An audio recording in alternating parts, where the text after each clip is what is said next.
right, so welcome back to the channel, guys. It is me, 80 Storm44. So today we'll be doing our South America all-time 11 debate and who's the best player all time. Now, I'm sorry we had a little delay there at the beginning because we had some issues with the Streamyard thing, but I think it's all good here, right? So we had some technical difficulties, and yeah, man. So let me introduce myself. Let me give you guys an agenda for what we're going to do today.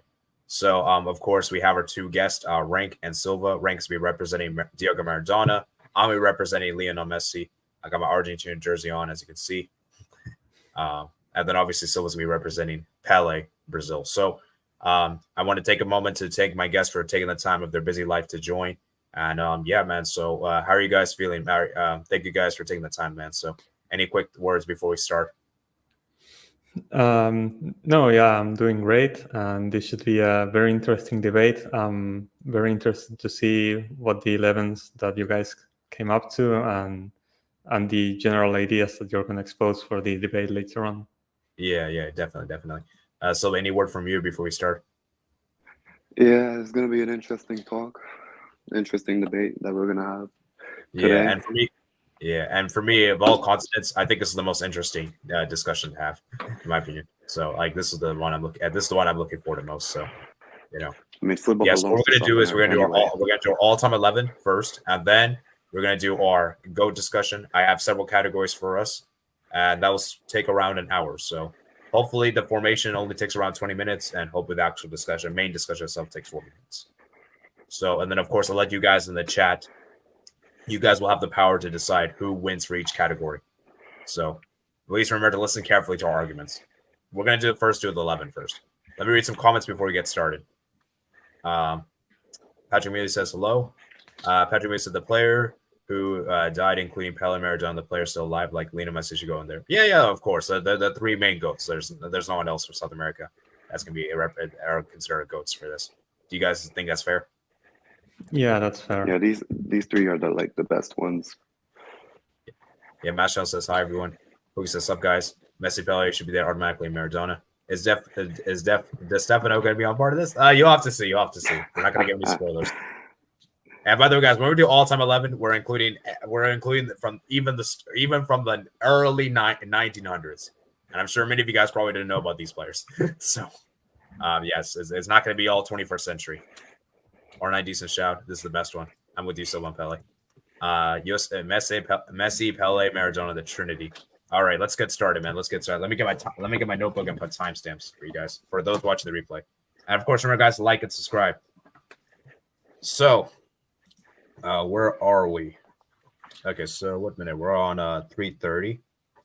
So lineup. Okay, so I'm gonna share my screen. So this is the thing we're gonna do. Okay. So, let's go ahead and hear. So before we start anything, let's get our formation started. What formation are we going with, guys? 4-4-2. I was vowing for a 4-3-3, but I'm willing to hear arguments to use another formation. Okay. I feel like because South America has so many amazing attackers, the attackers are so. Because I mean, would you guys agree that South America has the best depth in terms of attackers for all continents? Yeah, easily. So I think if you want to include many attackers, I think I personally would go with the 4-2-3-1 if you want to incorporate all the attackers. Okay. Yeah, that's sort of what we're gonna do. Okay. Let's do 4-2-3-1 then. Okay. So yeah, the 11. Matt says the 11 should be 4-2-3-1 to fit in all the top three players. Yeah. Let's do the 4-2-3-1. Let's do the 4-2-3-1. Okay. So who's gonna be? Let's start with our should we do a manager, guys? By the way, or should we not do manager? I haven't really thought about manager. If I'm Me being honest. neither. I think manager's gonna be a bit difficult. Yeah. So, I guess if I had to pick. Who would I pick if I had to pick actually? Wait, actually, Brazil did back-to-back World Cups, right? Yeah. Was it the same manager? If so, then I might just pick him. Mario Zagallo, yeah. I guess he's my manager. Okay. Rank, do you have any disagreements for managers, or you don't really care? Well, the one that maybe I was considering suggesting was Cesar Luis Menotti, who obviously won the World Cup with Argentina in 1978. And he basically changed the whole structure of Argentine football. Argentina was pretty much non-existent before that World Cup, and he changed the style of the team, and it basically created a new style of free-flowing attacking football that it hadn't been seen before, and it basically changed the way Argentina has ever played since. But I think it's very hard to argue against the achievements of Zagallo, obviously. Okay. Yeah, manager, like I said, guys, it's personal preference. I don't think we really need to go on there. Okay, let's start with goalkeeper, guys. Let's move on to goalkeeper. So who are you guys picking for goalkeeper? Silva, do you want to go first? Renk, let me hear yours. I want to see. Okay, because goalkeeper is the most difficult position for me, because there are just so many good options. A few honorable mentions that I thought, like Reneguita, Chilabert, Dida. I think that even Allison potentially gets an honorable mention. After that, the main contenders for me were like Tafarel, Filiol, and Amadeo Carrizo. Amadeo Carrizo, probably a guy you've never heard before because he used to play in the 1940s. He was a part of the team that they called La Máquina de River, the River Machine, because it was a River Plate team that won absolutely everything during the 40s. And he still has the most minutes without conceding a goal in the Argentine league. And he was absolutely outstanding. From obviously, there's not a lot of footage of him, but he just in terms of accomplishments and the impact that he had on the goalkeeper position, I feel like it's just too strong. But obviously, he didn't have the same success internationally. So I'm kind of torn. I'm kind of torn between Carrizo, Filiola, and Tafarel. So those would be my three main picks. So that's what I wanted to hear from you guys. So the one I chose, you did not mention at all. His name is Gilmar. He was the goalie around the 1960s to the 70s. He was the starting goalie that when Brazil won back-to-back World Cups. And at the time, it was like one of the best goalie, probably the best goalie of his generation. And I remember during that time, people used to say like it was almost impossible to score past him. Like even penalties, free kicks, headers, everything, like he would save it at the time. And he was also part of the Santos team that won the Libertadores. And he also has 2 Mundials, the Club World Cup. And he won a couple league titles as well. He was like part of that Santos team of Pelé. And he was like a really, really good goalie. And for me, I think he's probably the best of South America. But like the ones that Renk mentioned, they were part of my list. They were part of my options too. But for me, it has to be Gilmar. Okay, this is an interesting one. So let's see what you guys say in the comments. Agree, Matt, same, yeah. Why aren't you using cream formation? Most of the players we're going to put in won't be there on that website. So yeah. And listen, Gilmar has both international and club success. So it's like both of them. It goes both ways. Yeah. I won't just name managers. 2 different managers for 58-62. Oh, okay. Well, in that case, I guess I'll still pick him. I don't know what to say. Or maybe I'll go with Rank's idea, but I want to say I don't. I will say this: Zagallo was also the coach that got Brazil to the World Cup final in '98. Okay. Tapua says Tafarel. Ooh. Yeah, I mean, that's why one of my suggestions was Tafarel. He was just so instrumental for the 1994 World Cup. Brazil only conceded 3 goals the entire tournament and obviously ended up winning the final on penalties with Tafarel making saves there. So he was one of my options, definitely. In case, the one I mentioned, but I didn't talk much about, Filiol, who won the 1978 World Cup with Argentina. And he was the shortest of the goalkeepers as well, and still was making like fantastic saves. He was crucial, especially in the final, because he had to make many crazy saves against the Netherlands, also against Brazil in the second group stage. So he was instrumental. He saved a penalty against Poland, so it was just an all-around fantastic performance from him in that tournament. But like Silva said, Gilmar, what he has going for him is that he had club and international success, so that's pretty hard to beat. Yeah. Some other goalkeepers. What about Kelleverage, guys? Who? Who? Jose Luis Chilveret. Chilabert. Yeah. I mentioned that was the first guy I mentioned. Obviously from Paraguay. Most people are gonna remember him for his goal scoring. He's actually the only goalkeeper to score a hat-trick in a game, because he also took penalties for the team and he took free kicks. So he was obviously a fantastic goalkeeper. He won a lot of titles with Vélez Sarsfield here in Argentina. He won a Copa Libertadores with them, the only Copa Libertadores of that team. So obviously he has a lot of crazy achievements to his name, but I feel like in terms of shot stopping, he wasn't probably on the same level as the other goalkeepers I mentioned.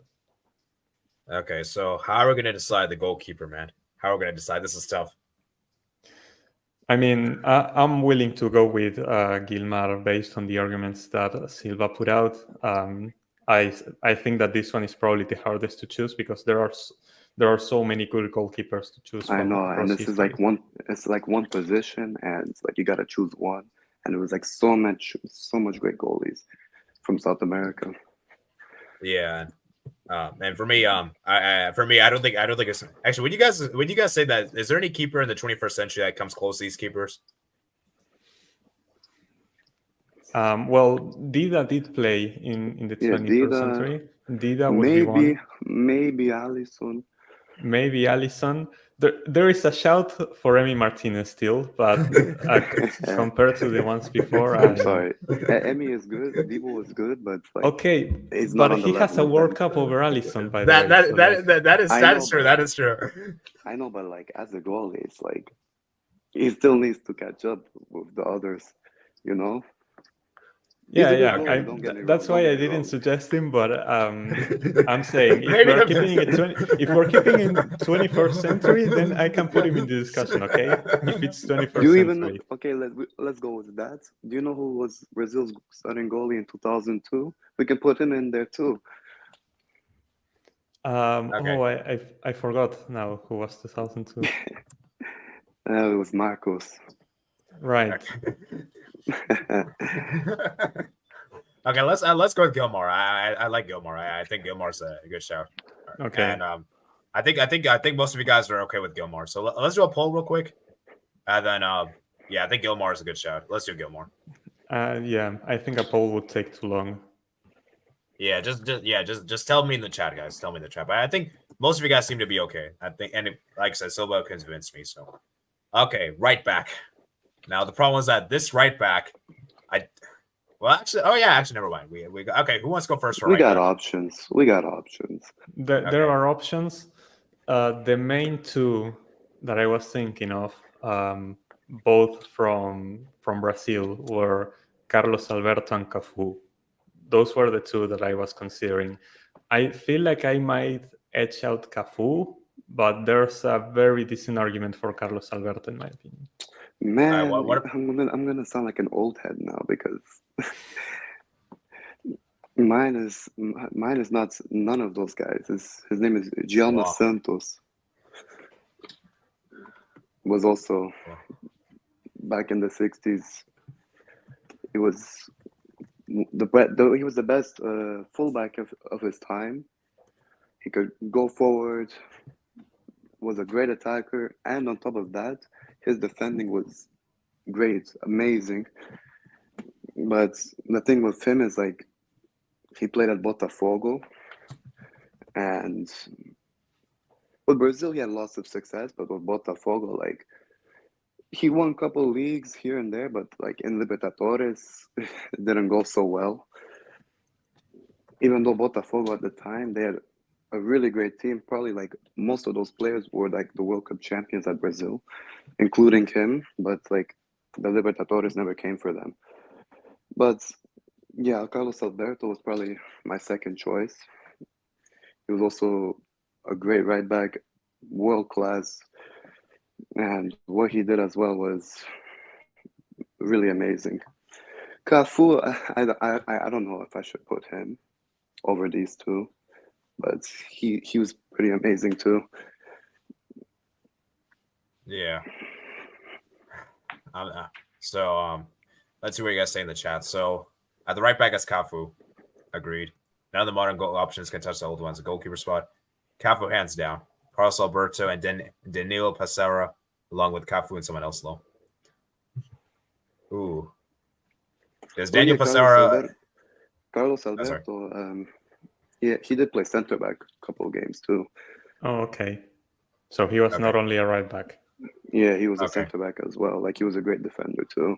The problem is that I already have my two center backs. Yeah, I have my two center backs as well. Okay, guys, what about Danilo Passera? Is he in contention? Passarella is one of my center backs. He's a center back. He's a center back. Yeah. Oh, I think he did his back line. Okay, sorry. Ellis Figueroa. Okay, let's. I think I'm gonna go with Cafu. I'm completely fine with Cafu. Are you okay with Cafu? Okay. Yeah. Cafu. Okay. Let's do. Should we do the two center backs or left backs? Do left back first. Okay. Let's get this one position out the way, so that now after that we can do multiple. All right. True. Okay. So who wants to go first, left backs? You, Silva. Frank, let me hear yours. Roberto Carlos.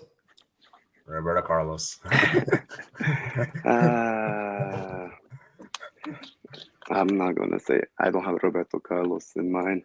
Wow. But he is one of the options though. But there's another one from the old times. Nilton Santos also played at Botafogo.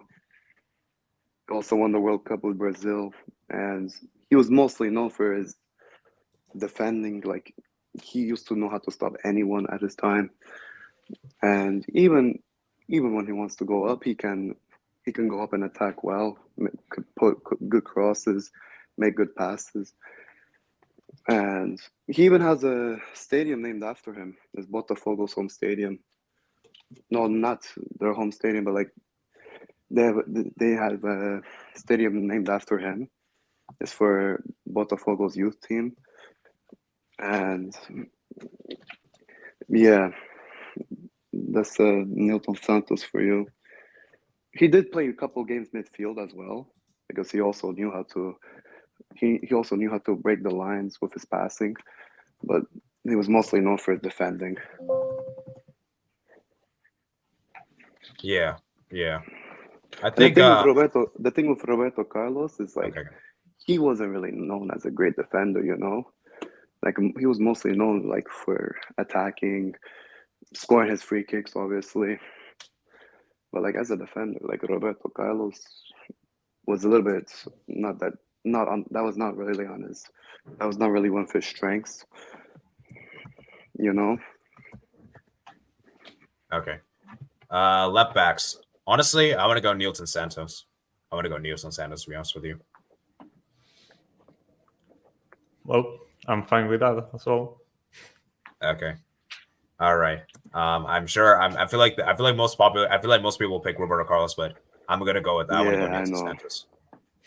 I feel like Santos for me is just more well-rounded, you know. So.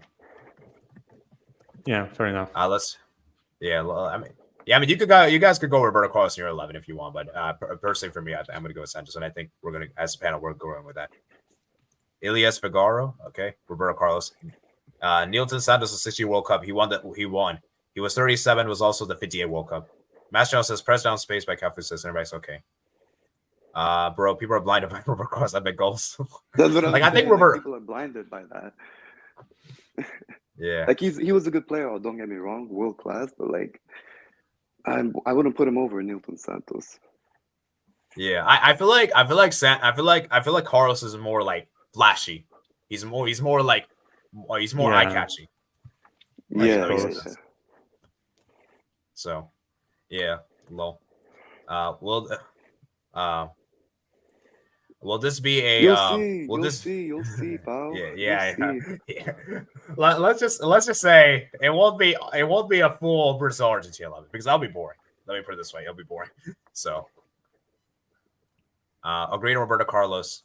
It depends if you want a fewer defender or not. Santos is a better outright defender. Yeah, that's probably true. I'd rather lose Roberto Carlos than Cafu, to be fair. Yeah, it's like with Marcelo. Guys, does Marcelo make this contention or not? Nah, not Marcelo. Honorable mention. Yeah, honorable mention, but not like he wasn't one of my main options. Okay, Elias Figaro is from Chile. Is he honorable mention to you guys? He's not a left back. Not a left He's back. not a center left back. back. Oh, sorry. Hello, Edison. How are you? Yeah, I'm good, man. I'm good. Okay, now let's get to center backs, guys. Let's get to center backs. Okay, I will tell you this: none of these guys are from Brazil. Same here. So who did you pick, Ring? I chose Figueroa and Passarella. Same here. I'm actually Really? surprised that Puki chose Elias Figueroa because I thought that nobody in the chat would know about him. Yeah, I was about to say. I thought this was the one where people would question me about the center backs because I no one really talks about Figueroa. Nobody. Yeah. But yeah. So starting with Figueroa, which is the guy that apparently only Puki knows about, and well, as in the panel, Elias Figueroa, obviously Chilean, played during the 1960s and 1970s, and obviously playing for Chile is going to be tough. In the World Cups that he played on, obviously Chile didn't do that well, but he had an impressive record for his club and also in Copa America. Considering that Chile obviously didn't win the Copa America until 2015, he made it to a third place and a final with Chile, which is incredibly impressive. And because what mainly is so impressive about Figueroa is how highly everyone around the world rated him. I have a few quotes here that I took off his Wikipedia page. You had Franz Beckenbauer saying, "I'm the Figueroa of Europe." Wow. Cesar Luis Menotti, which was the coach that I mentioned, he says that Figueroa was better than Beckenbauer. Daniel Passarella, our other center back, said that the only two players that were better than him in his position were Beckenbauer and Figueroa. And Pelé said that if Figueroa had won a World Cup, he would have been the best defender in history.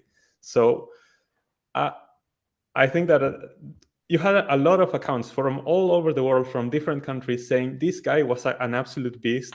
He was better than Beckenbauer, or Beckenbauer saying he's the Figueroa of Europe. Pelé saying that he would have been the best defender in the world, and everyone would agree on that if only he wasn't from Chile. So I feel like Figueroa was an easy pick, and the other one is Daniel Passarella, who they mentioned before. If he was from a different country, like for example Brazil or Argentina or somewhere from Europe, he would get a lot more like praise. People would know him a lot more. But the thing is, like, he's from Chile, and like no one really knows about him. Even though like he was an insane defender, like even Pelé said like it was hard to play against him, and that's Pelé saying that. Mm-hmm. And yeah, there was someone who was saying that Figueroa retired Pelé in '74. So I think that's a bit disrespectful, but exactly. Like you see, like that's how good he was. Listen, in my all-time 11, Figueroa is there. That's how good he was. Mm-hmm. Yeah. Yeah. I think Figueroa has to be there, man. Figueroa has to be there. Okay, then the other center back, Daniel Passarella, who was also mentioned in the chat before. He won the World Cup with Argentina in '78. He won the World Cup twice, technically. Oh, yeah. Obviously, in '86 he didn't play. Yeah, in '86 he didn't play, but technically he's the only Argentinian to have won the World Cup twice, which is kind of insane. But obviously the main one was in '78, where he also was the captain. And he also had a very impressive club career. Obviously, he's mostly known for his time at the River Plate, where he won 7 leagues This at the time where the Argentinian league was probably the best league in the world, or arguably the best league in the world, because Argentina won the World Cup with mostly home-based players. He was especially good in aerial duels, both defensively and offensively, which meant that he was also very good at goal scoring. He scored a lot of goals. He also took penalties. And he was just a really good all-around leader. And he also proved himself in Europe because he had 4 seasons in Fiorentina and 2 seasons in Milan. So just an incredibly complete center back. And yeah, his achievements speak for themselves, basically, and how highly everyone rates him. Yeah. I think it's a good shout. Obviously, a lot of people are going to say, what about Lucio? What about Thiago Silva and these kind of players? Actually, is Thiago Silva like honorable mention, would you guys say? Maybe. Okay. Let's read some guys' comments. Where are we? It's like with Marcel. Okay. He's in right. Uruguay's best hopes are at center back. Oh yeah, center backs. Uruguay, does any? I might have to reconsider, but I don't think I have players from Uruguay in my 11. Oh, dang, that's crazy. That's crazy. Really? You don't have any Uruguayan players in your 11? No. I know you're gonna come up with someone from 1930, and I don't know when they changed. So Uruguay win the World Cup. But... I don't have anyone. I don't have anyone from Uruguay either. I was gonna say for center backs, honorable mention, probably Thiago Silva. Thiago Silva. If you want a Uruguayan, okay, Godin, Lugano. Godin, Lugano. You can put them as honorable mentions as well. Yeah.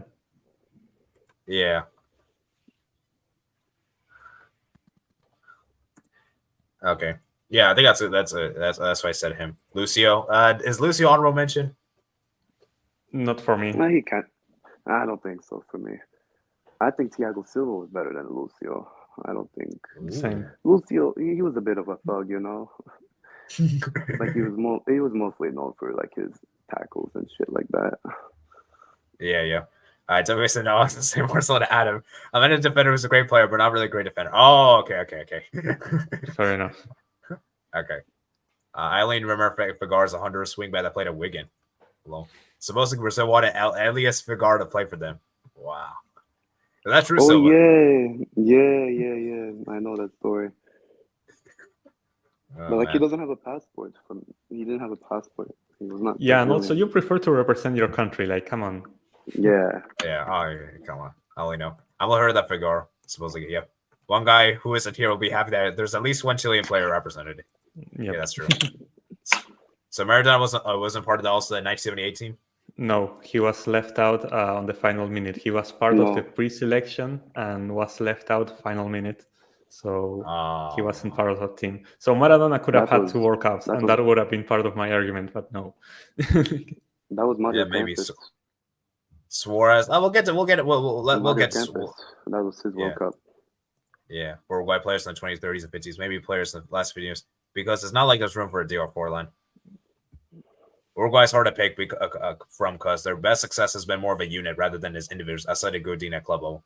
Yeah, that's true. I think more like when you think of Uruguay, you don't really think of the players. You think of more as a team. You know, they're just that good as a team. You know, I mean, do you guys agree with that? Yeah. Okay, let's go ahead and move on to CDM, guys. CDM. So I want to hear from Silva. Silva, please go first because this is a tough one. Mine that I chose for CDM, his name, I don't think most people know him. His name is Didi. He used to play back in the 70s as well, 60s, 70s. And people want to say that Pelé, Garrincha, Jairzinho, those were like the star players, but like a lot of people say that the second best after Pelé and that Brazil team was Didi. Because what he did was like he was insanely technical. He can win the ball back easily. And he can go up if he wants. He can go up and take a shot if he wants. He was so good that even Real Madrid signed him. Didn't go well at the time, because at the time it was like, how a black player going to Madrid at the time was like not ideal because of all that going on. But Real Madrid signed him because of how good he is. Didn't work out, unfortunately. But people used to say in Real Madrid training, like, he used to outshine Di Stefano in it. And that's some of the games that he played in Real Madrid. They used to say that he outshined Di Stefano in them. And even Pelé said that. Pelé even said that Didi was probably like the best player he has played with. He even some people even say that he might be better than Pelé. And yeah, he was the All right. For the Seleção when they won the World Cups, especially 1970. That was like his best one there. Who did you pick? So the one that I picked for CDM was Sherson. When people look back at the 1970 Brazil team, that team is often referred to as the best national team that has ever existed, and people at the time considered Sherson like the brain of the team.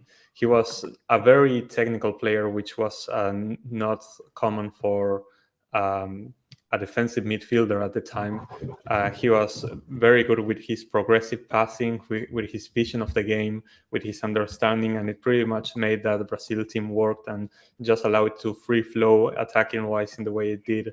So I feel like someone who is the brain of the best team of all time deserves to have a mention. And I know another player that I was considering, but he's not a CDM, he's more of a CM, was Socrates. Socrates was the other player that I was considering for this position, but because he's more of a CM, I felt like I had to go with Sherson. Okay, this is interesting. Actually, I want to ask you guys this question for our midfield. How do you guys want to the midfield? Because we're doing a 4-2-3-1. So should we do two CDMs, two center mids? I'm gonna say this right now. The rest of my players are not real midfielders. They're all attackers. They're all attackers. Midfielders. Okay. I mean, which one do you guys think would make more sense? Two CDMs, two CMs, or one CDM, one CM?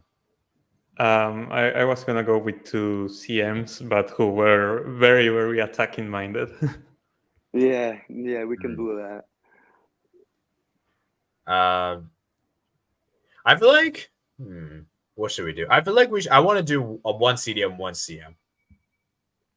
Would that work? And one cam, or how? Yeah, one CDM, one CM, and one cam.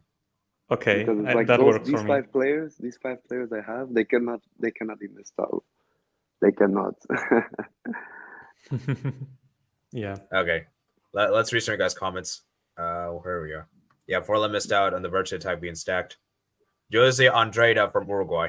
Jose Andrada. Jose Andrade was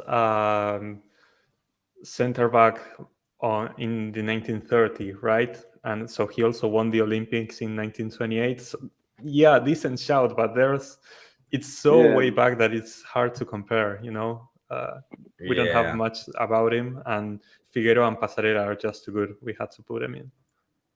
Okay. Yeah. Okay. Respect Lucio. Yeah. Lucio's a good center back. We're not saying he's a terrible. We're not saying he's a bum. I don't think anyone said that. Yeah. No. Yeah, he was good. Oh yeah. Of course. Dita did too good. Should the attacking mids be okay? We'll get to that attacking mids when we get there. I never heard him too. Seen him with my own eyes. Osvaldo Jerson. Walter Silver's honorable mention. I don't think so. I'm sorry. I don't think so. I didn't even have to. Shut up. No, don't even think about it. That guy's not making the 11. He did score a brace against the best team in the world. So like, yeah, maybe we should do like a worst 11 of all time. Worst 11 from South America.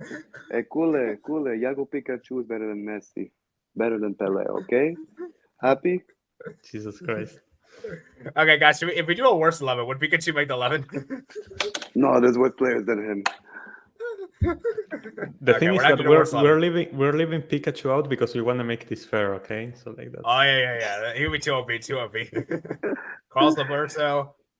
Personally, for me, I think what we discussed earlier, Sanchez is more like, yeah, he's more versatile.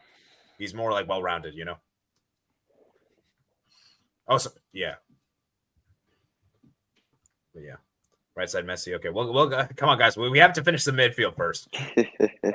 left the pack four fend for itself. Just went 5 text low. One way, Hey, one listen, two-way center I'll tell mid you this: Figueroa, Passarella, they have under control, and then you have Gilmar in Yeah, there. yeah, It's okay. exactly. We don't need more control. Exactly. Okay. CDM guys. Who do you put the CDM? I stick to Gerson, but Didi is a very good pick as well. Can we actually? Is there a way we can include both? Because I feel like we should include both. Nah, No, we can't. no, We can't. there are Has too to be many one of them. attackers. We have to include one of No, them. I want to include both, man. They're both too good. We AD, can't. pick one. Oh no. I mean, listen, it's one or the other. Both of them are world class. Both of them are good picks. All right, guys. I can't make this decision, so I'm gonna let you guys make the decision. So. God damn it. Okay, so it's a Jerson or Dita. You guys say in the chat. All right, we'll do. I mean, I'll I'll give you one more thing about both of them. Di Stefano was jealous of Didi playing at Real Madrid because he was afraid he was going to outshine him. And with Gerson, Carlo Ancelotti was like, I think he played with him at Roma or something like that. And like Ancelotti was saying, like he was an unreal player. AD, any thoughts on that? Who do you pick? It's tough, man. They're both too good. I'm gonna let the chat. Oh, sorry. This was Dita, not this was sorry, my bad. Okay, let's. So for center mid, guys, center mid. Who's gonna be our center mid?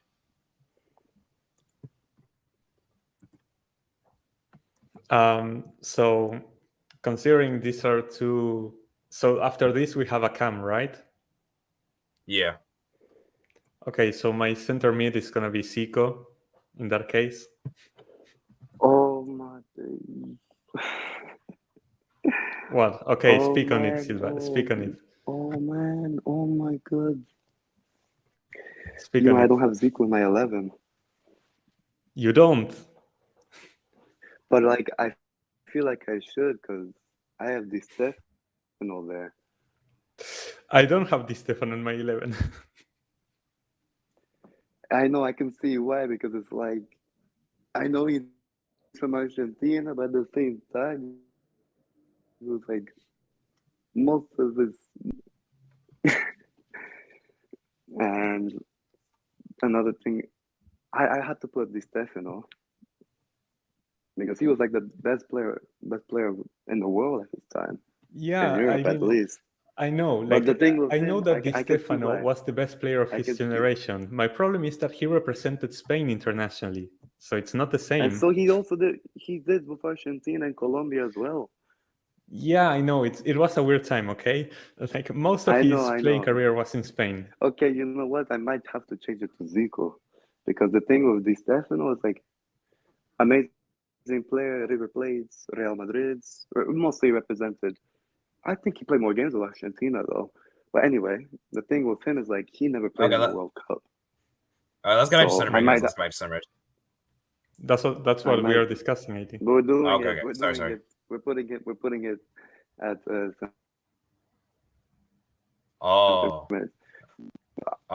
class as well. Like people used to call him White Pelé. Mm-hmm. But like the thing that sucks with him is like he'd never won a World Cup, never even won a trophy with Brazil. Like that's the fucked up thing. Even though, like, but he was too good, man. Squad. I know he was amazing. But I might have to put Zico then because Di Stefano never played in a World Cup, first of all. And like you said, like he was probably mostly with Spain. Mm-hmm. So yeah, we might have to put Zico. And the thing with him at Flamengo, He's the reason why Flamengo is big right now. He won us our Yeah. first Libertadores and went to the Mundial, went to face Liverpool, who won the Champions League, and he fucked them up 4-0. I think he scored all 4 goals, I think, in the final, right? Wow. So yeah, he might have to be there just because Di Stefano internationally was not really great, never was really known for international status. Yeah, I think club Zico, level, he's tried definitely his up there. best. He's definitely up there, club level. Like Zico, at least he went to the World Cup. He tried his best. And then at Flamengo, if it's only club career, Di Stefano is in contention for being top 5 all time. Not only South America, like in the world, but because of his international career, and also that part of his international career was representing Spain. I want to put Zico in, even though Di Stefano would be another addition to another Argentinian addition. I feel like I want to put Zico. What about Socrates, guys? Socrates, that's why I kind of wanted to put Socrates in CDM, but I know he's not a CDM, and if we're gonna have 2 CMs, I think Zico was better than Socrates. Okay, I guess Zico's gonna make our 11 then. Okay. All right, let's read some guys' comments. We're already 40 minutes. We haven't even get to the player itself. Damn. Oh, okay, so this is going to be 2 hours. Yeah, it might be. Even though I didn't plan to, but okay. To be honest, I think the team might actually be more interested in the actual Go player discussion. Okay, let's see. Let the back 4 fend for itself. Okay. R9 has to be the team. Yes, I'm happy. Clearly be part of the 11. Fred the striker has to be the worst 11. I mean, okay.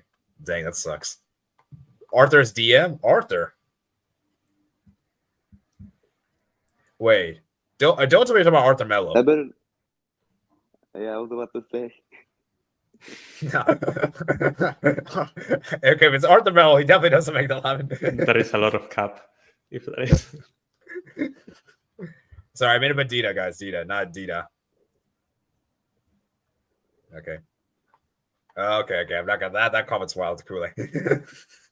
This time never somehow won the Player World Cup.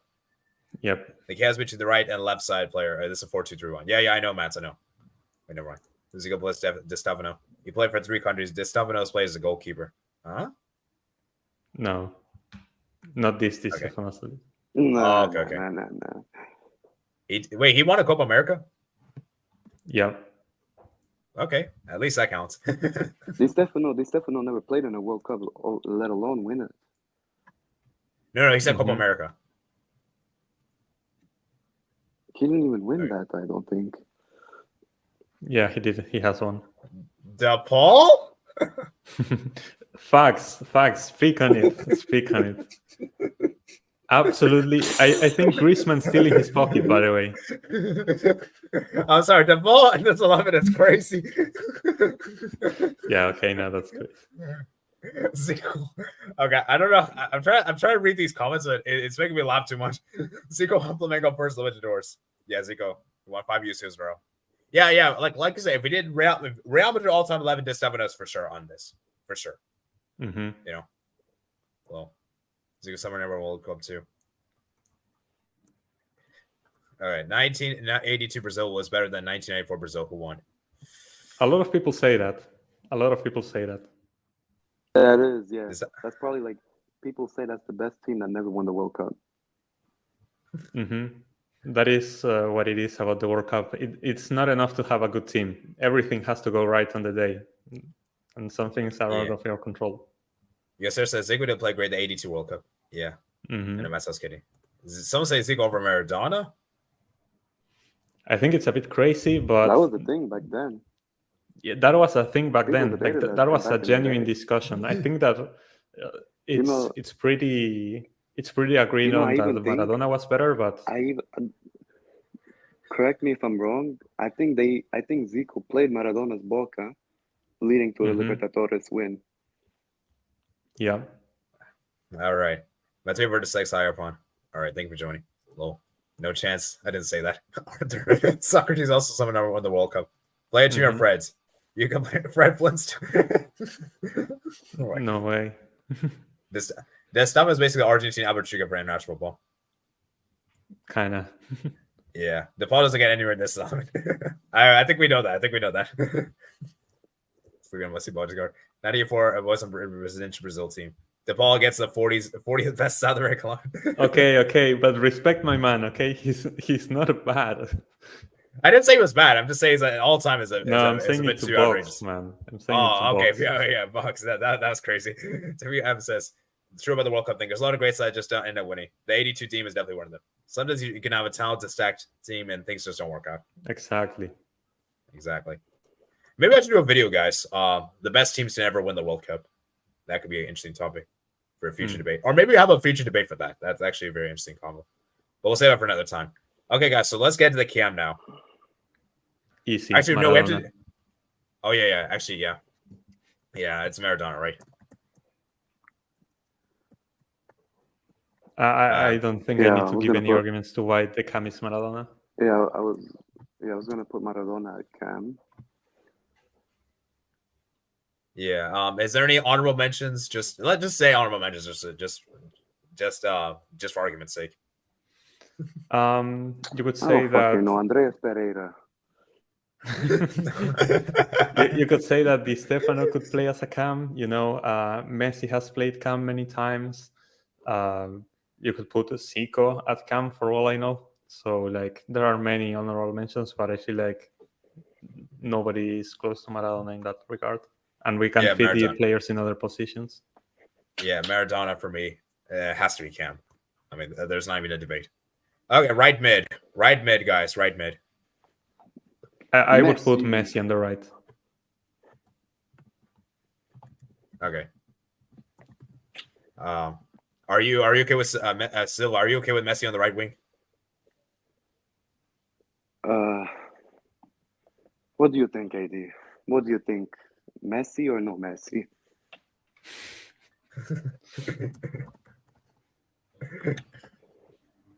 All right. Okay. At the left wing. Okay. Go ahead, I'm Silva. gonna put Pelé there. I'm putting Pelé there. Ooh, okay. I have a striker. That's why. Yeah, I see where this is going. I see it. Are you okay with Pelé on the left? I'm okay with Pelé on the left. Okay. At the striker. I feel like if you put Pelé on the left, you have to put R9 as striker. With many honorable mentions. Because I have Romario. You have Romario. Ooh. People are not ready for this debate, but I want to hear it. Romario. I know Ronaldo. He had the potential to be up there, but due to injuries, obviously, didn't go his way. But Romario, he was probably a slightly better striker than Ronaldo was. And I know R9 had that 2002 World Cup for him, but Romario did it in 98 as well. And the thing with Romario as well, he went to Barcelona, helped them go to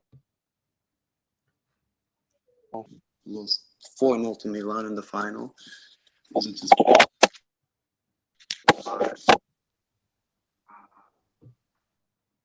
He also other clubs like PSV, went back to Brazil, like went to Vasco, Flamengo, scored a bunch of goals over there. But listen, I don't mind any of them. For me, I just prefer Romario. Ooh. All right. Rank man. I'm super down for Romario because I feel like he's so underrated, and I'm scared of saying that R9 is overrated, but I feel like there's been a lot of talks about R9 recently. I kind of want to put Romario in as well. Man. But there are so many honorable mentions for the wingers and the striker that it's a bit unfair. But yeah. Yeah. Dang, this is tough, man. This is tough. I'm down for Romario. Okay. Oh, this is tough. This is tough, man. Let's read some of you guys' comments. Let's see what you guys saying. Okay. No Garincha. What about Garincha, guys? Over who though? Like I cannot put him over Messi. Yeah. Yeah, someone was saying also put Messi on the left so you can have Garrincha on the right, but no, I don't think it works. And also, yes, Garrincha was a completely outstanding player and he absolutely carried Brazil in 62, but I don't feel there are enough good arguments to put him in the 11. Oh, you know, one player I forgot to talk about for I can. Oh, sorry. Actually, I'll do it when we get to our subs real quick. We'll do subs after this. Yeah, I was gonna say like Garrincha was world class as well, but like who are we gonna put him over? Like Messi, Maradona, Pelé, all three of them were better than him. Mm-hmm. Okay. So like there was no place for him. He's an honorable mention for sure. Like he's probably like a backup if we do a bench. Okay. Argentina 2006 could have won the World Cup. Yeah. Right side Messi. Italy between 1982 and 2006 World Cup's crazy. Cam Maradona Del Low. Maldini never somehow won the World Cup. Front four without question is Pelé, R9, Messi, Maradona, in my opinion. Yeah, I feel like most people are going to pick that front four.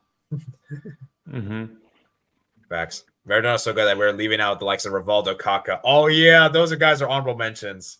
Yep. Kaká. Ronaldinho as well, Neymar. Should we do this idea? Should we do this comment? Should we do this idea or no? Messi can't. Messi doesn't play his left though. He doesn't play on the left.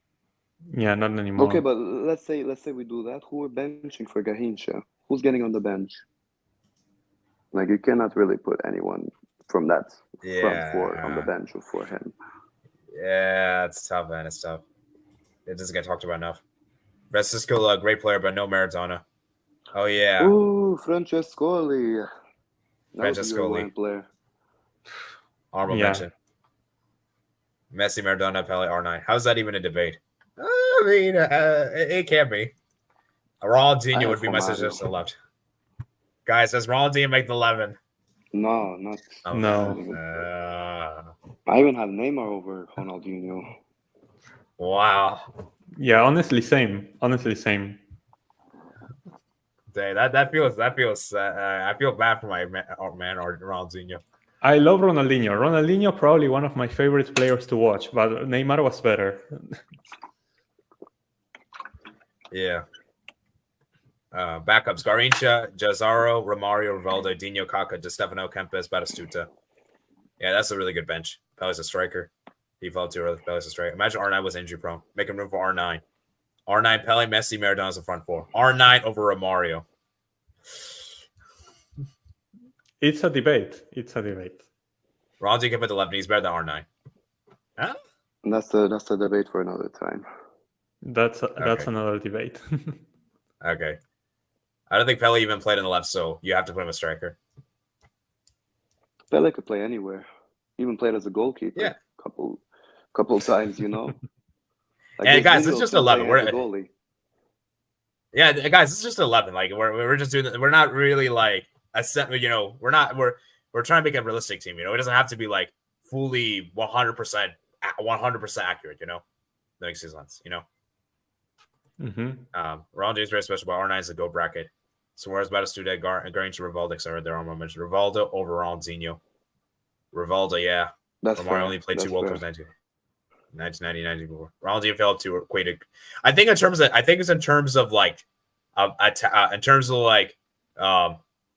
entertainment, I think Ronaldinho is one of the most entertaining players in South America of all time. Oh yeah. But as in terms of the player and ability and achievements, he didn't really achieve that much compared to these guys, I would say. But even then, like he won everything though. And that's how insane this 11 is. Yeah, that's true. That's true. Ronaldinho loved partying too much. December Brazil was a great era. A shame they dropped off. R9 Champions League carriers, unfortunate failure. I was scared of saying that about Ronaldinho rank. You know that R9 Champions League failure was not really his fault, because at the time it was harder to qualify for the Champions League. Yeah, because it was only league winners, right? That time. Yeah, it was something like that. Like only league winners could go. Yeah, that's why it was called the Champions League, because only champions could go. Yeah. Yeah. It was Now like it's a weird system at the time. Yeah, I like the idea actually, but we're never gonna go back to that. Kaga deserves sub or something. We haven't got to the bench yet. True. About it goes up there. That striker slot is stacked. No seals for R9, Kato, Ibra, Buffon, Vieira, etc. Kaga's honorable mention. So many of them. Yep. I think ultimately there's no wrong answer up there because they're all world-class basic effects to view. Such unfair sports sometimes. Okay. I know Messi on the left doesn't feel right. Well, R9 has no loyalty too. Jairzinho deserves him. Honorable mention. Jairzinho. Yeah. Oh, Jairzinho, yeah. I mentioned him earlier in the stream. Yeah, he went left 10 times. I don't even think Neymar. I don't even think of Neymar even for the backups. Ooh. No, Neymar is. Neymar is gets an in. Neymar gets in. Mm-hmm. Okay, should we put Pele as striker? Lol. You bounce. Where's the Romario? Yeah, I mean we're going through the comments first, and the rank and Silva want to put Romario in. Yeah, striker R9. And Neymar stayed at Barcelona. He could have been in this 11. Romario technically he was better than R9. R9 was just more PMP. Where think you? He can be striker or R9. Wait, what? Just stepping on this list crazy. He got Super Ballon d'Or. His international achievements aren't that great, man. We know it's super tough, and like I said, if we're talking club level, Di Stefano is probably top 5 in the world. Like that's how tough it is with the attackers in this 11. It's so stacked. But taking into account both international and club, I feel like some of the players here just slightly edge Di Stefano. We'll put Di Stefano on the bench. Ronaldo does have more Romario in 98 final win Messi. Ronaldo comes in for 2002, saves Ronaldo. Yeah. We're all saying I don't think we have time to do bench players if anything to do with the end. Mm-hmm. Yeah, maybe we'll do the end, guys. We'll do that. R9 future bronze the 1990 World Cup. The formation is fluid. We are Carlo Ancelotti out here. If Pele wants to start on the left, he gets starting the left low. Front four figures themselves out. Exactly. Next. Beckenbauer one of yours with the arm is sling. Seriously? Yeah, it's seizure bronze. You can't say that. No excuse. Ronaldo was won everything, but he could have lasted long at the top. Romario was better technically than Ronaldo. Charles, oh my god. My god. He might be even the worst 11 of all time. What about Joe, who played at Man City 2010, 2011? Bro. Okay. So who do you put striker, guys? R9, Romario. You guys want to go Romario, right? Yeah. Okay, let's do Romario. Okay, let's do a quick bench. Well, let's do a quick bench, guys. So we have how many players usually make the bench? I don't know if we have time to do a bench. I'm choosing Romario, yeah. All right, let's just do it quickly. R9. R9 we'll put on the. Okay, fine. Okay. We'll get back to this later. Man, it's already an almost hour in. That's right. We'll get back to it if you have time, guys. If you have good time. So, guys, the moment you guys have been waiting for, the real reason we're here. Mm-hmm. Okay, so let me get the wheel. Spin the wheel. And I just realized we didn't decide earlier how much time we're going to give for each person to speak. 2 minutes. Yeah. We just give them how much they want. 2 minutes. Let's do. Okay. Yeah, I think 2 minutes. I think 2 minutes is fair, I guess. Okay, let me get the categories. Okay.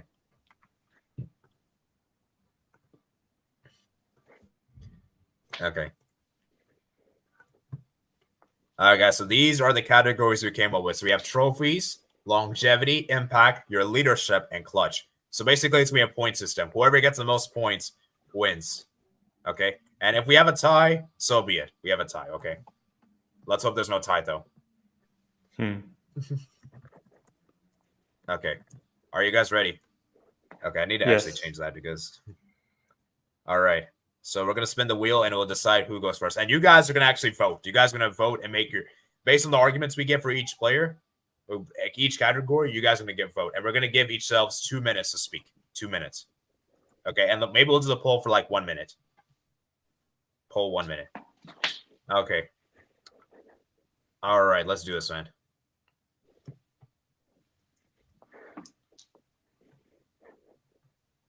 Clutch. Okay. Oof. Clutch. Okay, who wants to go first for clutch?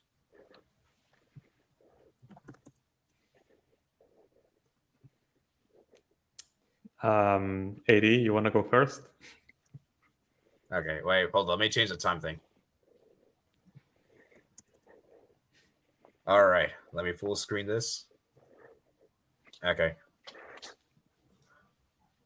All right, so Messi, of course, we know he's clutch. He scored a lot of game-winning goals. You know, look at the Champions League final in 2009. He scored that header against in the Champions League final to make it 2-0. You know, he scored a header against one of the best center backs in the world, Rio Ferdinand. And we know how good Rio Ferdinand is at the time. Obviously, 2011, he was also clutch, scored in the Champions League final. And then obviously look at the last World Cup.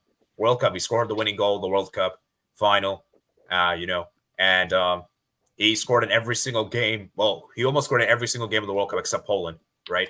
And obviously Messi was amazing in the Copa America, the last Copa America that just happened.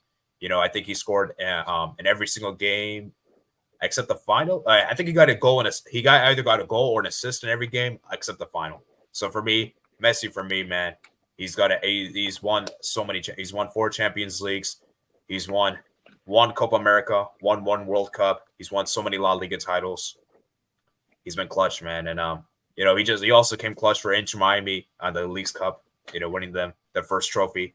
And so yeah, for me, man, Messi is definitely clutch, and there's no argument why he isn't clutch. So that's all I have to say. All right, who wants to go next? I guess I can go next. Okay. All right. So if you wanted someone to show up at a big game, Maradona was the guy that you would call all the time. Obviously, most people are going to remember the 1986 World Cup because he showed up in every single game. He had a hat-trick of assists in the first game. In the debut, he got a goal against Italy, the reigning World Cup champions in the group as well. And obviously, he scored a brace in the quarterfinals against England and in the semifinals against Belgium, and assisted the winning goal in the final. But aside from what he did internationally, he was also clutch at club level, because during the 1980s, when the Serie A was the most competitive league in the world, Maradona was always the guy to show up against the big teams, against Inter Milan, AC Milan, and Juventus, who were dominating the league for so many years. He was always the one to score. Many of his goals were from free kicks and absolutely impossible angles, getting assists. He was basically the owner of Juventus, who were their main contenders in the Serie A. Obviously, they had Platini, who had won multiple Ballon d'Ors at the time.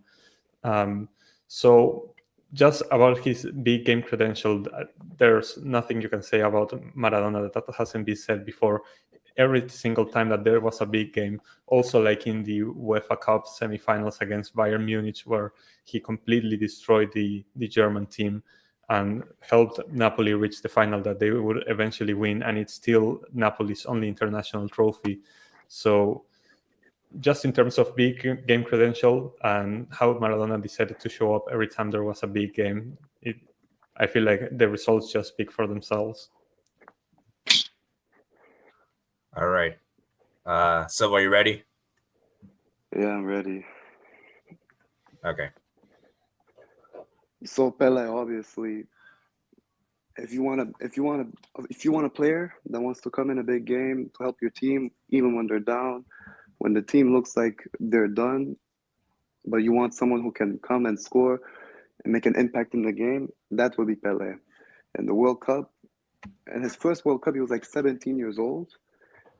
That Brazil never won a World Cup before. until Pelé came at 17 years old.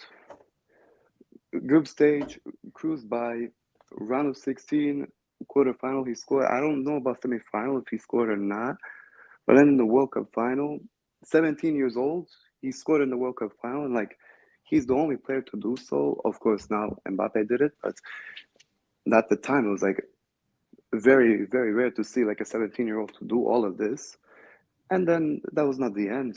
That was not the end of his international career. It was like 1962, and he won the World Cup, but he got injured. But then 1970 was where he really shined, really showed the world like who he is, came clutch on all of those games.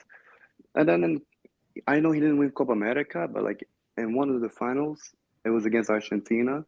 Argentina was winning like 1-0, and like 89th minute, somewhere around there, last 10 minutes, Pelé scored the late equalizer. Of course, Argentina later on won, but Pelé still came up clutch. And then Santos won in the first Copa Libertadores, coming clutch in the semifinal against Botafogo, who had pretty much almost all of the World Cup winning players from that Brazil team.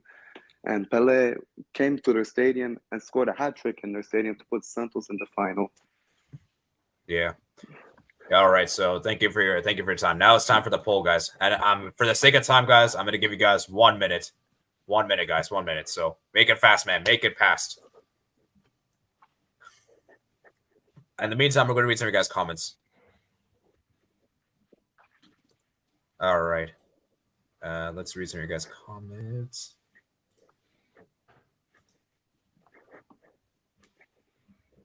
Nunes would fit better than Richarlison, low R9. Respect Richarlison, more Copa America goals than Neymar. Oh, come on, man. No R9. Romario over R9 is controversial. Yeah. R9 plus Di Stefano definitely benched. All right. I think we have a clear winner. Silva wins by a landslide. 78%. Jeez. Wow. Oh, shit, landslide. Really? Yeah, congratulations, man. Congratulations. All right, let's move on to the next category. I'll put the score here. Actually, I'll put in the ticker. Actually, shoot, what am I doing? Okay. Scroll across ticker. I'll put it there. Let's see.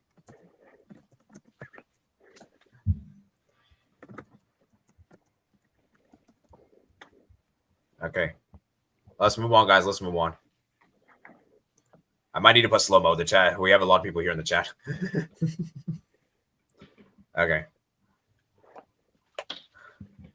Next up is trophies. All right, trophies. All right, Silva, I think since you won the last round, I think you should go first. Are you okay with that? Okay. Okay, let me get the trophies up here. Okay. All right.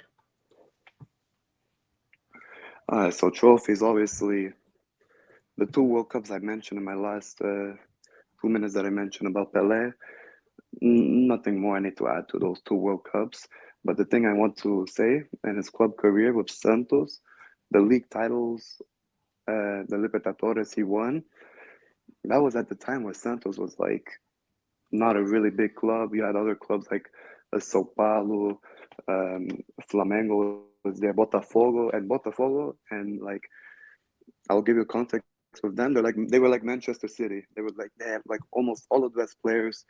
They had most of the World Cup winners that Brazil won in, besides Pelé, obviously. And Pelé pretty much came up against them, showed them why he is the best, carried Santos to their league title, and then Libertadores, I already mentioned the semifinal. It was away. It was a 1-1 draw on aggregate until Pelé came to Botafogo Stadium, scored a hat-trick to put Santos in the final, and then he went to the Mundial, faced a Champions League winning Milan team, which of course AC Milan is like a really iconic club. They were like the best European team from Serie A, and Pelé swept them on the sides, winning the Mundial easily. And yeah, those were like the trophies that Pelé won. All right. I'm done. Okay. All right. Rank, or who should I? Ray, do you want to go next, or should I go next? I guess I can go next. Okay. So obviously, Maradona doesn't really have the trophy case the same size as Pelé and Messi do. But what Maradona has is that all of those trophies, he can say that were earned basically by himself.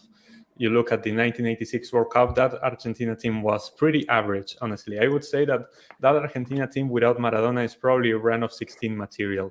But Maradona elevated the team to a degree that was never seen before. It was the best individual showing of any player at any tournament of all time. He assisted 5 goals and scored other 5 goals out of the 13 goals that Argentina scored that tournament. He directly participated in 10 of those goals. And he basically elevated everyone else in the team to an astronomical level. And the same could be said about his time at Napoli. Napoli was an incredibly mediocre team when Maradona joined them. They had just finished 17th in Serie A, escaping relegation by a single point. And the next season, the very next season that Maradona joins, they finish 7th and qualify for European football.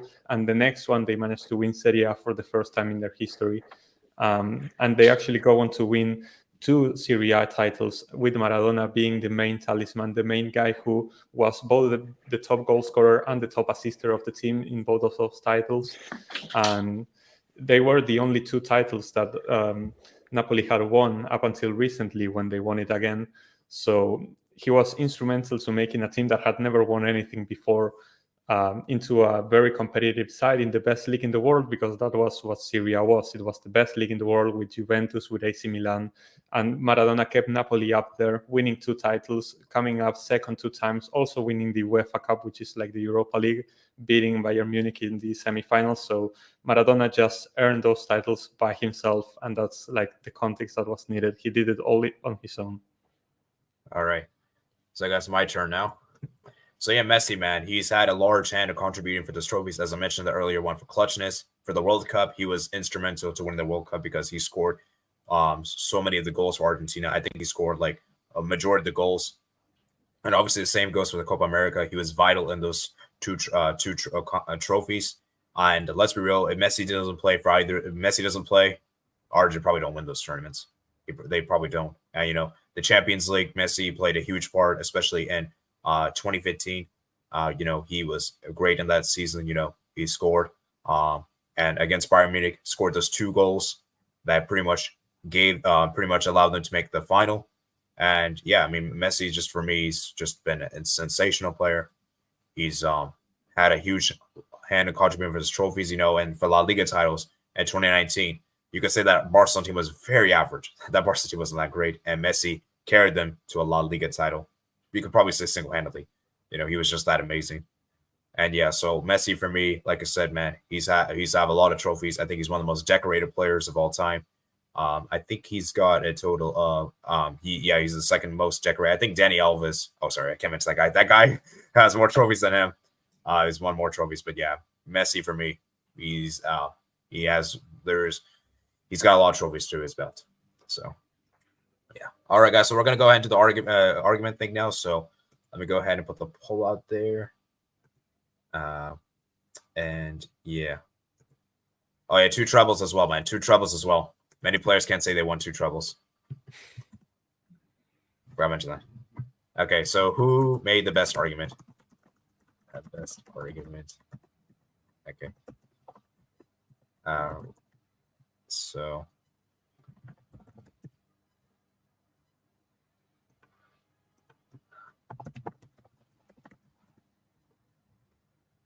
All right, guys. In the meantime, I'm going to quickly go through your comments. There's a lot of comments to go through. Kaka on the bench. Messi to go to South America. I don't care, low. Brazil produced the best goalkeeper in South America. Yeah, I would probably say. My argument for Pelé is that his on-the-ball attributes were second to none. Has Messi even go to Argentina? Yeah, he is. Backwards that Rivaldo is better than Ronaldo 0-2 just because he scored less goals. Winner World Cup at 17 years old with 6 goals was Morocco, including scoring a hat-trick semi-final double and that final with an incredible goal. Yes, unless you want to say Di Stefano. Yes, because Maradona used Handegard, wasn't. Then he helped retain the World Cup, scored 4 goals in 1970, including another final goal. Rivaldo's the most clutch. Just look at Valencia at 0-2. Messi's the most clutch. Messi's record Copa America finals is not clutch, bro. He mostly played times, but he did play in friendlies against big European clubs, still balled out. Messi's clutch was New England Revolution. Hey, New England Revolution, man. He scored. He came clutch there, right, Brink? Yes, sir. He's a man on a mission. All right. So, okay, this is actually a tight poll, guys. So, I'm going to give you guys another minute because this poll is pretty tight. So, let's see what you guys are saying. So, okay, it's tied. It's tied. I might wait for another vote, guys. If we get another vote, then I might end the poll. All right. I'm going to end the poll. So, the winner of this one was me, guys. 46%. Silva 38, rank 15%. Wow. Okay. All right. All right. So the score is 1-1, and rank was 0. But remember, guys, this is all for fun. Like we're not taking this too seriously, you know. Like I said, this is just for fun. I hope you guys do understand that. Right, Silva rank. Yeah. Mm-hmm. So, all right. Let me just edit that score. Okay. All right. Moving on to round 3. Round 3, guys. Round 3. Okay. So what's going to round 3 going to be?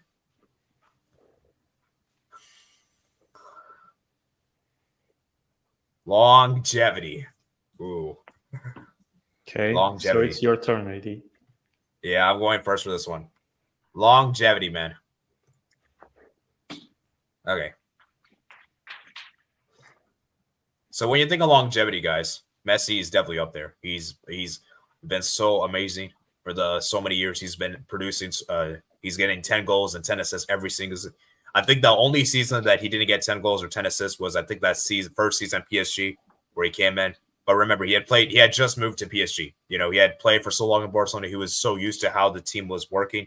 He went to PSG. And remember, guys, Ligue 1's a very physical league. It's a very physical league. And yes, Messi had a terrible first season. He didn't have a good season, but he still produced a lot of assists that season. And, you know, Messi's he's just longevity is insane. He can score a lot of goals. You know, he can play different positions as well, which I think is really important. You know, he can play as a striker, he can play as a right winger, he can play as a cam. He even drops deep at times to play center mid CDM. Like, he's just that amazing as a player, man. Like, he is incredible, world class, and he just has so much longevity, you know, and he can he's been at the top for so long. You know, he's one of the top goal scorers in Champions League all-time history, you know. And I believe he's got the record for the most goals, I think, in the round of 16, I think it is, which is pretty impressive. And I think the group stage as well. And yeah, I mean, he's only second to Cristiano Ronaldo for the all-time leading goal scorers for the Champions League. He's also second there for the World Cup as well. He's all up there in the World Cup all-time leading goal scorers, I think. And yeah, I just think for me, Messi has an insane longevity, and I don't think there's any way you guys can discredit that. Okay, who wants to go next? I'll go next since I came second in the last one. All right. Okay. So, obviously, Pelé with longevity, he was also really good with it. He played at the top for almost entirely his career.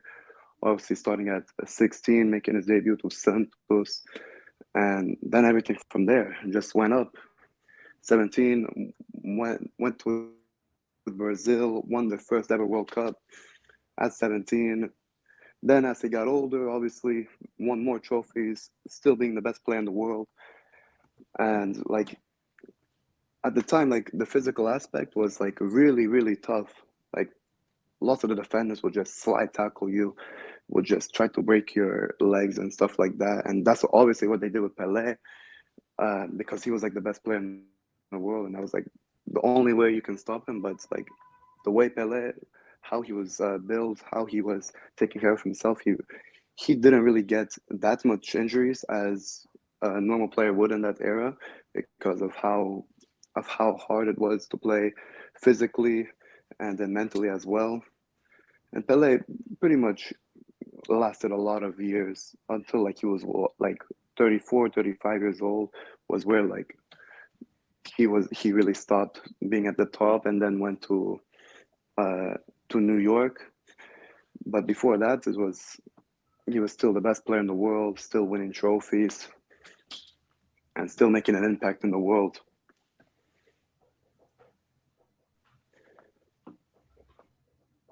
All right. Rank, man, your turn. Okay, so when people think of Maradona, they often think about his prime, but Maradona's longevity is extremely underrated. He started off very young. He played his first game when he was only 15.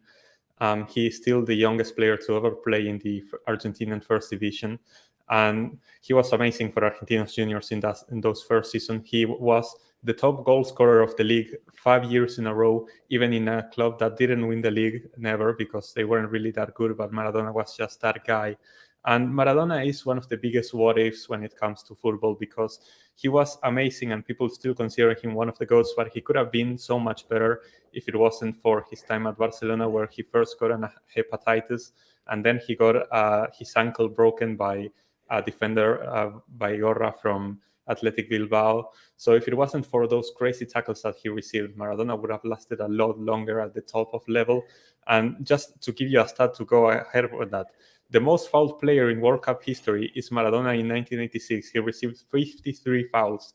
The second one is also Maradona in Italia 90 with 50 fouls. And the third is also Maradona with 32 fouls in Spain 1992. And he received 23 fouls in a single game against Italy by the guy Gentile, who was man-marking him.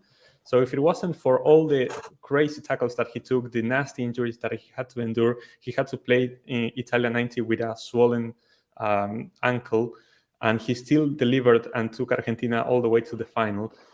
If it wasn't for all of that, and also the drugs, if it wasn't for the injuries and the drugs, Maradona would have had the longest career out of the three easily, because he was just that good at football. And even then, he managed to make a comeback in 1994 after not playing for so long and make it to the World Cup and completely ball out there. So yeah, Maradona's longevity is heavily underrated. All right. By the way, guys, I looked through your guys' comments. I didn't read all the comments out loud. I went through the comments while the two were speaking. So just to make sure you guys' comments didn't get ignored. And I put a slow-mo just to make sure I can go through the comments, you know. All right. So who has the best argument for longevity?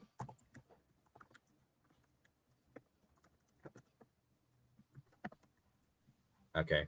So Arpon, Rank, Silva. And guys, please try to be objective when you're making this argument. Don't be biased, or just don't vote for me because you're friends with me whatsoever. Like, you know, try to make this as fair as we can get, you know.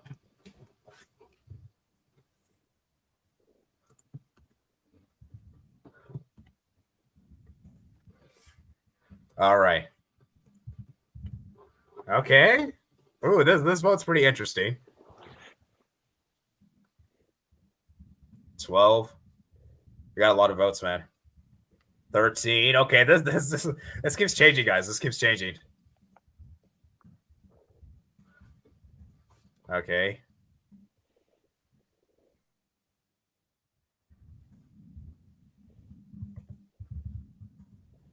Okay. I think we have a winner. I think. Okay, I'm going to wait for a few more seconds, then I'll call it.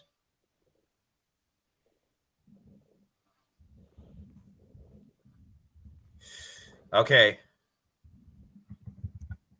Okay. I think I'm going to end it. All right. So Rank takes the point for this round. So it's all even. It's all even, guys. I was not expecting that one. Yeah, that was a tight one. That was a tight one, Rank. Just to give you guys the percentages, Rank won by 43%, 37% from me, and Silva 18%. Yeah, that was a close one. It came down to fine margins. Okay, moving on to round 4, guys. Round 4, the penultimate round, guys. Penultimate round. Impact. both club and country. Okay, so Rank Man, you're gonna go first for this one. Okay, so if we're talking impact, I think that nobody comes close to Maradona in this one. Just the way that he impacted Argentina with the things he achieved. The thing about comparing Maradona and Messi in Argentina is that Messi is not really relatable to most Argentinians. Messi is just too perfect of a human being to be relatable. And I feel like the flaws, Maradona was a very flawed man. I think that everyone knows that. I think that the flaws and the things that he had to endure coming from a very poor family makes him so much more relatable that people just felt so attached to him whenever he played for the country. And this is something that I don't know if many people know about. Maradona actually has a church here. Like there's a church dedicated to Maradona. There's people who follow him like a cult, like he was a god. And that's the amount of respect that people had for Maradona here in Argentina and the impact that he had. And when it comes to the club, you go to Napoli, and in Napoli also Maradona is praised as a god because he was basically the guy who put southern Italy on the map, because no team from southern Italy had won the Serie A before Maradona came, and he went and made Napoli a competitive team. And now if you go to Napoli, they are still praising Maradona, and Maradona is their man. Their stadium is named Maradona nowadays because he was just so instrumental for Napoli and their success that he left his foot wherever he went. Everyone wanted a piece from Maradona. You go to any place in the world, you go to Bangladesh and they still talk about Maradona. You go to Australia, you go to wherever, to the USA, everywhere you're talking about, everyone will know who Maradona is. And just the impact that he had representing Argentina and representing Napoli, putting them on the map when nobody knew about them, and just the way that he's remembered everywhere, it just makes him the one who has the most impact by far. Okay, now my turn. So impact, man, Messi, because of how good Messi is as a player, it's hard to stop him. You know, players try to man mark. You know, like they have to go several players. Like, you know, it's very difficult to man mark Messi. You need I've seen a lot of teams try to foul him, try to stop him by doing reckless yellow cards, reckless fouling.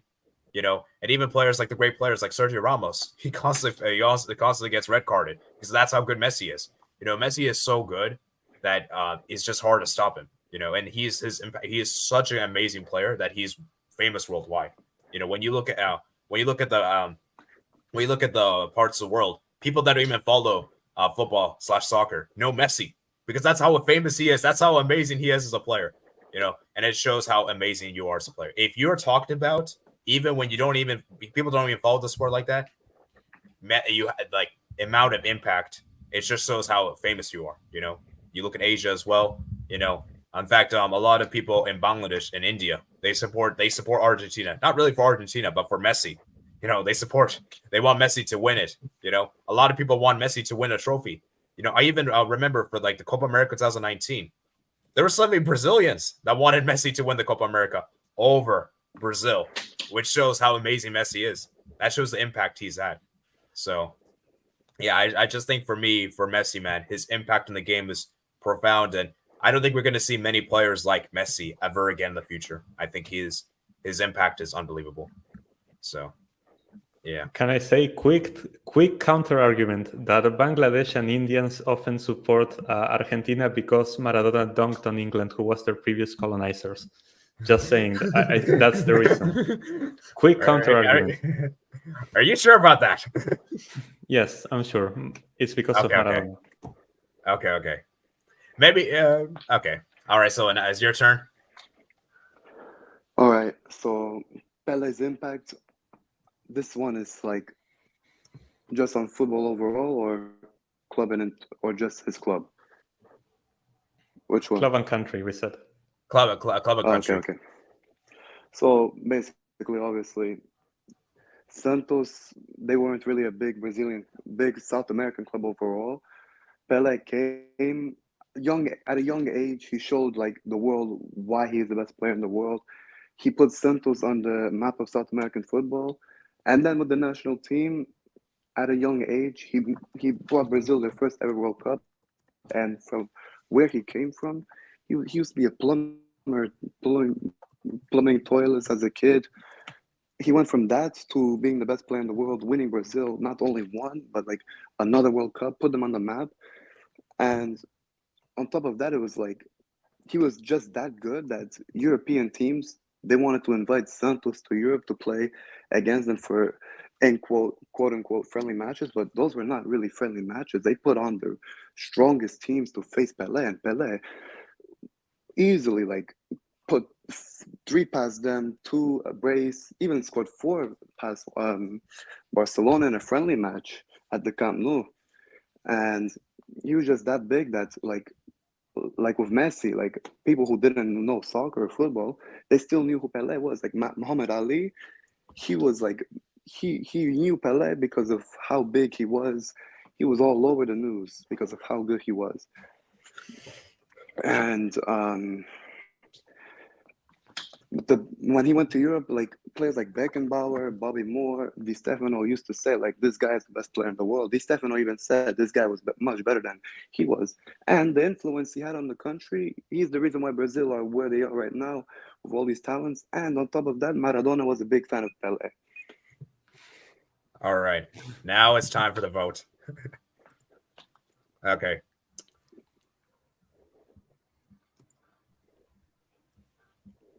Okay, let me in the meantime we're gonna look through some of you guys' comments. Right here where was the last comment I read? Okay.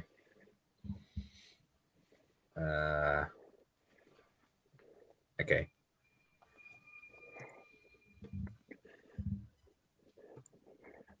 Reg, did you know that Maradona was a fan of Pelé? Wow. Well, Maradona has said a lot of things. He has also said very bad things about Pelé that I will not mention because I feel like they were a bit disrespectful. But Maradona has changed his mind a lot. So, like, I'm going to tell you this: there's a picture of Maradona when he was younger, asking for Pelé's autograph, his signature for his boots. You know that? Yeah. There's a picture of that. Yeah, there is a picture of that. But that was because Maradona was the younger player. Yeah, and he wanted Pelé's autograph because he was the best player in the world. I'm gonna keep the other things that Maradona said about Pelé. Like, if I speak on the problem. He spoke bad about everyone, even Messi. He spoke bad about him too. No. He spoke bad about everyone, you know? Maradona didn't speak bad about Messi. He spoke bad about Messi. I know that. Maradona has said a lot of things. He said a lot of things, exactly. Like he was a bit bipolar. Mm-hmm. Okay. All right. He was not okay in the head. Okay, guys, let's not talk about off the field stuff. I don't want to talk off the field. Okay, guys. So I think we have a clear winner for this one. Ooh. And it is, drum roll please, it is me. I made the best argument for impact. Wow. 52%. Wow. Silva made 41%, Rick 5%. So me and Silva can only play for a draw now. Yeah. No, wait. Oh yeah, draw. There's one more category left. Yeah, one more. I guess a tie, man. A tie could be interesting. Okay, so 80, you gotta defend Messi's leadership. This is gonna be interesting. This will be a tough one for me, so I might have to plead the fifth for this one. Go ahead, do your worst. All right, so for leadership, well, Messi's been a captain of our Argentina for a long time. And Messi's obviously he was the Barcelona captain after Iniesta left, and obviously, even though Messi isn't really a vocal person like Maradona and Pele, he still was a leader in this sense because during those tough defeats, and especially the halftime in the dressing rooms, Messi spoke to the players before the game that, hey, we got to motivate the players. And I think he really started to do this after 2018, I think. I think he started to do this. And yeah, for Messi, like he may not be like the leader, like your traditional leaders, but I think he's like a silent leader, someone you could respect, someone you could look up to. respect as a captain, and and we know how smart he is. We know how smart he is as a leader. And he may not be the player that shouts the most, maybe be the player that gets angry the most. He's a calm person. He's smart. He's rational. And yeah, I mean, for Messi, for leadership, man, he's a leader, but not like your true leader, if that makes any sense. So yeah, that's my argument. All right, let's go next. All right, I'll go. So second. So Pele, he's always had that leadership mentality in him since he was a kid. Because when he was a kid, he was listening to the radio of how Brazil lost to Uruguay at the Maracanã World Cup final, and like the entire country was like devastated. And like when Pele was making his debut for the Brazilian national team, when they went to the World Cup final, the players were actually pretty nervous for that World Cup final because it was like they don't want to learn. Pele was there as a kid saying like, "No, we have to go there and win. There's a reason why we came here. Why would we want to just throw that chance away? We have to be world champions." And Pele went on the field. He scored. He even was trying to hype up his teammates to like play better and like make those tackles, and like they were listening to him. And they were giving him all that respect and that was when he was a kid. When he was getting older and older, and the 1970 World Cup, he told the team before the World Cup started, just play how you want to play. Don't let the media try to fool you. Don't let the fans try to boo you. Just play and go out there and win the World Cup. Same with Santos was there. He was telling when they went to the Libertadores final, he was telling them to not don't be scared, don't be nervous, just play like how you do. And it was working. People were listening to him. They had lots of respect for him. Even though he didn't have the armband, he was still like very, very a huge icon in the dressing room, was motivating everyone, and it worked. All right. So for the final one, guys, this vote's crucial, guys. We could have we could have a tie. Could have a tie, guys. So who made the best argument for leadership? So wait, I didn't make my argument. Oh, sorry. My bad. I'm sorry, Rick. Thank you for letting me know, Rick. How you completely forgot. Okay, sorry. Okay, so for leadership, I feel like it's very clearly that Maradona is the superior in this aspect. Maradona debuted, like I said, when he was only 15, but he was going to debut earlier, but he couldn't because he was suspended after arguing with a referee in the lower division. Like that how the winner mentality that he had as a captain, even when he was only 15, when he was only a child, he was already down to arguing with referees about decisions. So even at an early age, before he had even made his first senior start, he had that mentality in him. And another great showing of Maradona's leadership was before the 1986 World Cup. I said that the 1986 Argentina team was not really that great, and people wanted to sack Bilardo, who was the coach. And Maradona stood up to the press and said, "If Bilardo leaves, I'm leaving as well." And so everyone shut up. And Bilardo stayed, and Argentina went on to win the World Cup with Bilardo on the bench, and Maradona being the star of the team and the leader and the captain and the guy that everyone looked up to. And while being at Napoli, the coach was basically saying, "Look, guys, even if Maradona is marked by like 2 or 3 players, still give the ball to him and he will figure something out. Like, he's so much better than all of you guys. Just give the ball to Maradona."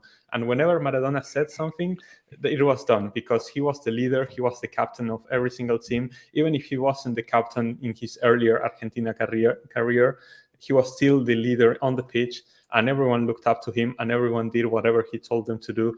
He was the main playmaker. He was the best playmaker that probably the sport has ever seen. And just being able, with his vision, with his intelligence and his control of the ball, being able to dictate the pace of the game and just having everyone listen to him in that way, I feel like he's very clearly the best leader out of the 3. All right, guys. Now it's time for the final one, guys. So final vote, guys. Final vote. And if there is a tie, we'll obviously do another poll, I guess. Which one you guys prefer, and then I guess there'll be a tiebreaker. So I think Let's see. Okay, I think Silva might have disconnected, or did he have to go? Not sure. But I guess you can make the poll. Yeah. All right, so I think we have an overwhelming winner. Okay. So rank wins this one. So it's 2-2, man. So now you guys have to decide, Messi or Maradona. Either way, it's this batch. So like, I'm happy with that. It's a dub for you either way. Both Argentina.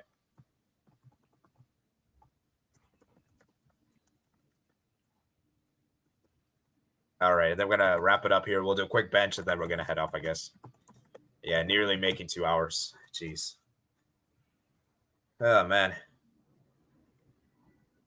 All right, let's go ahead and round things off soon. Messi won. What a rank. That should have been. Okay. Yeah, silent leader.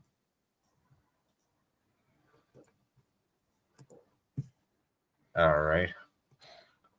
Baresi wasn't Milan's voice in the dressing room. He was a silent leader. The verbiage player was Mazzara. Similar with Messi's on captain with PK Mourinho, a more vocal figure. Because he is the better leader. That background umbrella leader. All right. Now come to Zbrackle. Messi's out for this round. Wow. Poor rank nearly robbed. Low. All right. So, but basically, to let you know, basically, rank won the vote for leadership. So it's 2-2, and now I'm letting the chat basically decide who do you think's the GOAT, Maradona or Messi. So that's a tiebreaker, I guess.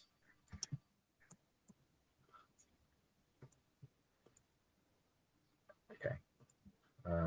Capture last reviews from most good those. Just the Olympics.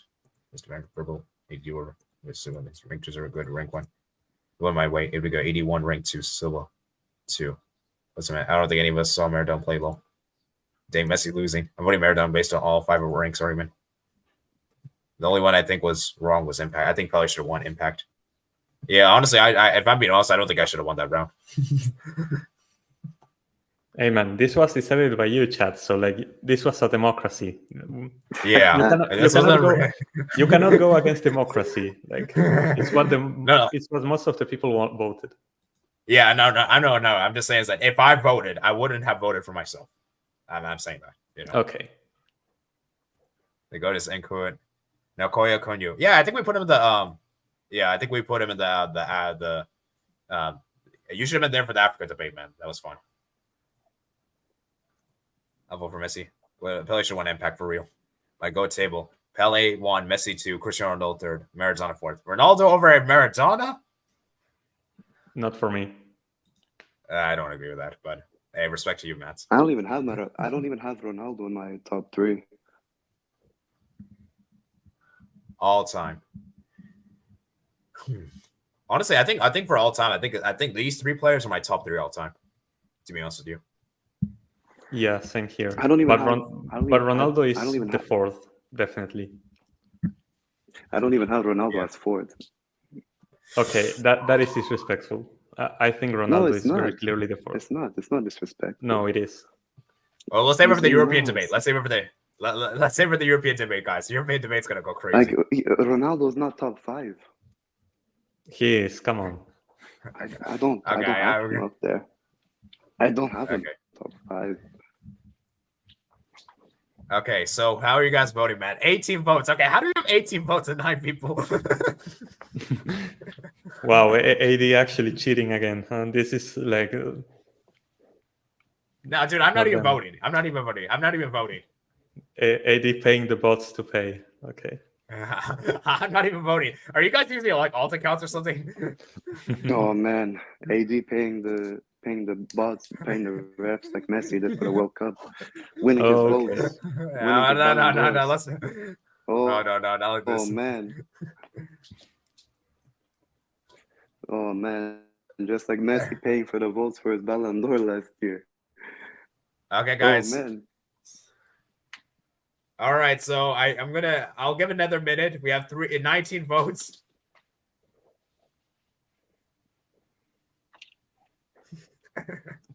It's All very right. crazy. I think. Okay, Messi wins by 1 point. All right, man. And for me, Messi is my GOAT of South America, for me personally. So I guess I got the winner I wanted. But yeah, let's go round off, man.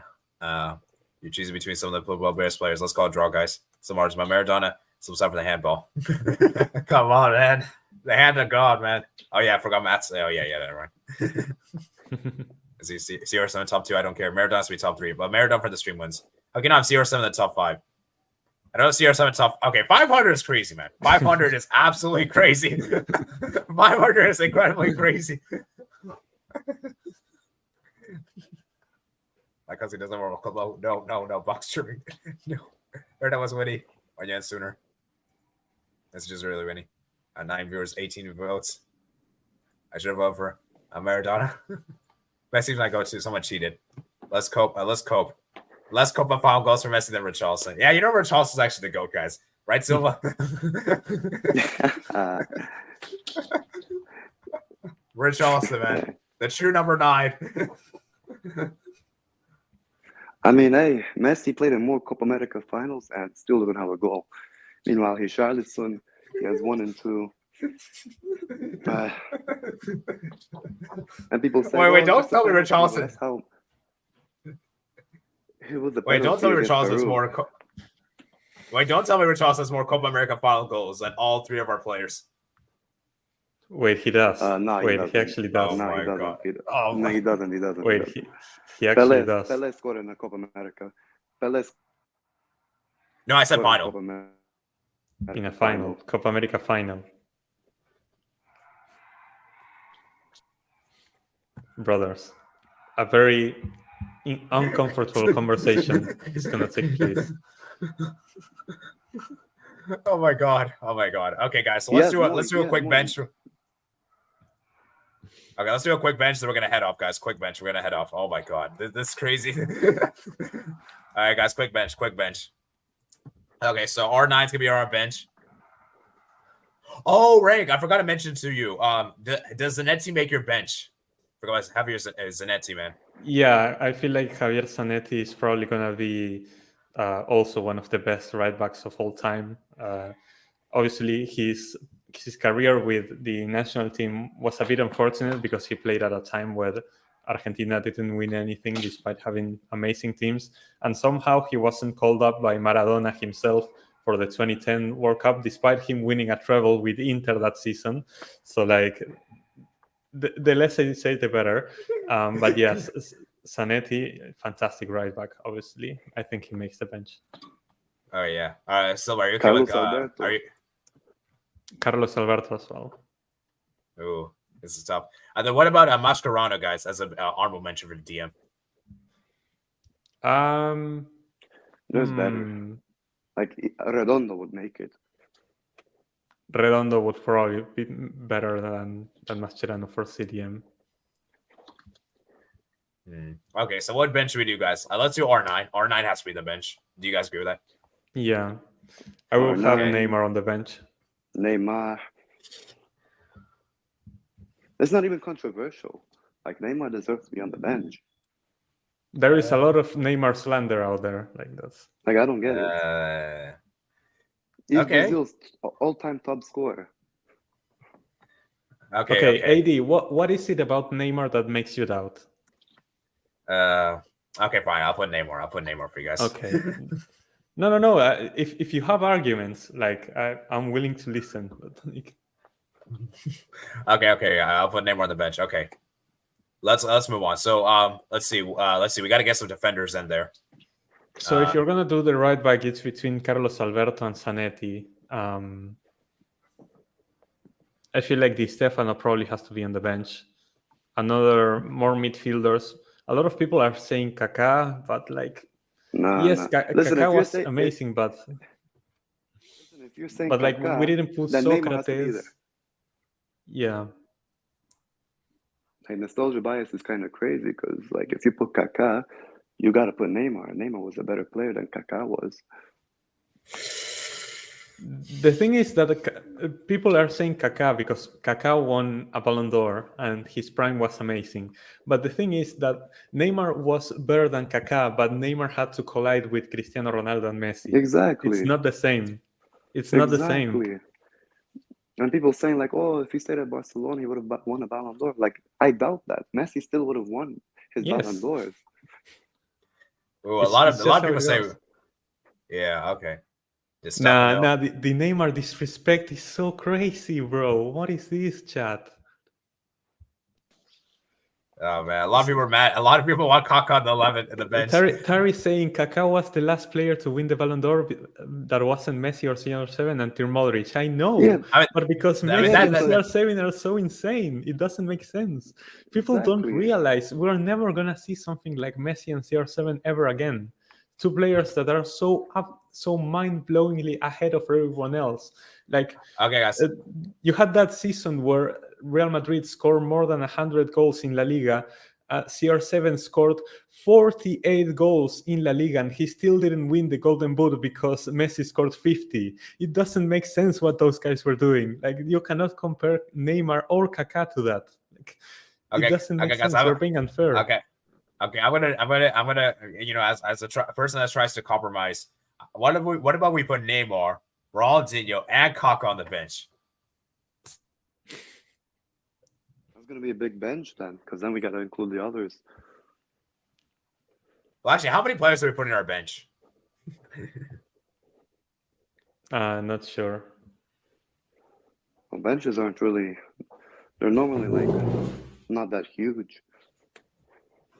Okay, maybe, you know what? Let's do it. Where are we gonna make our bench big, just to please everyone?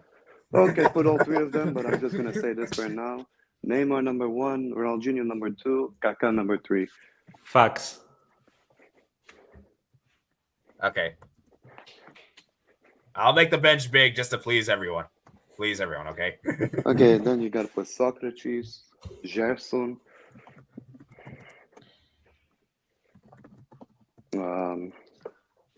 Oh, we have to put a backup goalie. Who are we putting? Who's the backup goalie? I say Carrizo. Okay. We will put How do you spell his name? Carrizo. Wait, can you repeat the last word? Z-O. Like that? No, with a Z, like Z. Yeah, like, no, so just an O at the end. Carrizo. Okay. Carrizo. You know what I noticed, Rank? Most of these South American goalkeepers, like back then, they used to score goals like from free kicks. Like you will find a lot of them. Yeah. Okay. Yeah, let's see how many. Cherioseni, Chilabert. Rena Higuita even scored one from a free kick. Oh, yeah. There's a Peruvian player. There was a Peruvian player I wanted to mention. I forgot to mention this guy. He's like one of the he scored a lot of goals for Peru, and he's like one of their best players of all time. I forgot to mention him for 11. Yeah, it might be him. I forgot about Cubillas, you mean? Oh, Cubillas. Yeah, I think. Well. Yeah, we could put him on the bench, or actually maybe like a mention. Sotil played at Barcelona with Cruyff.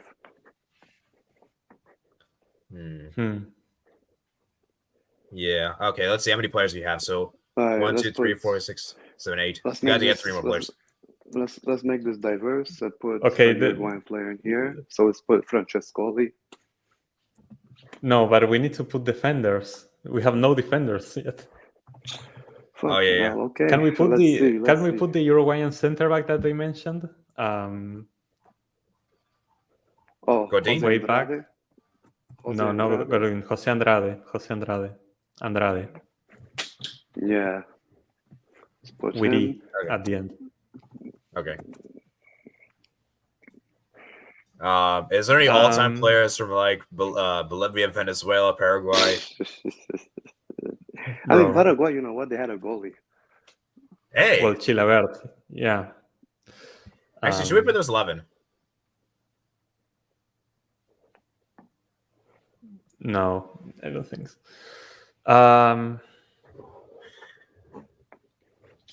People should are we put saying Garrincha? Garrincha and Jorginho, Suarez, but like we have no defenders on the bench. Like if you want to put more attackers, yes, I know, but like we can't put every single player, man. We're not even supposed we to make have this so bench many this big. attackers, man. It doesn't make sense. Because I think bench is normally supposed to be 7 players. So we're putting like an 11. We're putting basically another 11, basically. We're not even supposed to do that. Does Suarez make honorable mention? Yes. Yeah. I don't think Suarez and is. Batistuta, like Box was saying, like honorable mentions. But the Oh, thing how is that about we have a yo? striker that is Romario and a bench that is R9. Like Suarez and Batistuta, they are world-class strikers that don't get in because we are so stacked. What about Mario Yeah. Kempes? Kempes as well. We didn't even mention Kempes. But Oh, this team is too stacked, man. Okay, guys, let's mention the telling defenders, man. That's what I'm telling you. South America is home of football. Mhm. Yeah, this is typical. Man. Europe, Okay, Europe guys. don't have this dog. They don't have any of these guys. Let's save it for the Europe, man. The Europe next month's gonna be interesting. Okay, but let's finish off here. Okay. Do you put Zanetti on the bench? Well, It's either Zanetti or Carlos Alberto. So like Carlos Alberto, we can count him as a center back. Okay. Let's put Alberto Zanetti. okay. Is that it? Or Let's see. Let me count. 3, 4, 5, 6, 7, 8, 9, 10, 11. Okay, we got 11, I guess. 11 players. Okay. Wait, we don't have a left back, I just realized. Okay. So is that where Roberto Carlos comes in? Roberto Carlos, yeah. Okay. And then goalkeeper. We have We already Carrizo. have one. Yeah, Carrizo. Okay. All right. So yeah, I think that's a good bench, guys. Good bench. But yeah, man, what a stacked team this is for South America. South America is very competitive, guys. It's probably the most competitive. Destroy the European 11, by the way. Like easily. Like people in the Euro, Van Basten is gonna make the European 11, and we have 4 strikers that are better. So like, imagine. Oh man, yeah, we need to do a simulation. That's actually a good one. That's actually good. A good one. We should do like a simulation of this, like all time 11 versus. Yeah. When I think of the European all-time 11, it's like this doesn't come close to the South American team. All right, how is Garrincha not there? Garrincha, man. Garrincha. Because we have R9, Neymar, Di Stefano, and Kaká. You know I would put what? Garrincha ahead of Kaká, but you were crying about Kaká so much. That's exactly. You know what? I'm gonna say this: Jorginho and Garrincha over Ronaldinho and Kaká. You want to do that? You guys complaining so much? We're gonna do that. We put Kaká. It's like, oh, where's Garrincha? And then we're gonna put Garrincha over Kaká, and then it's like, where's Kaká? I mean, this just shows how strong South America. Like bro, it's ridiculous. It's ridiculous. The problem is that Chad doesn't know ball, and they are saying that Neymar is a fraud. That's the problem. Exactly. And I will tell you this: I'm going to make Chad mad even more. Kaká does not come close to Neymar in ability. Like Neymar absolutely swipes the floor with footballing ability over Kaká. Yeah, I need to get national team football for the UEFA debate. But yeah, Zanetti is Inter Milan's best ever player. Let me ask BLE this question. I don't know. Wait, we need a goalkeeper. Yes, 2006. So many all-timers. Brazil evolved since 2000, though.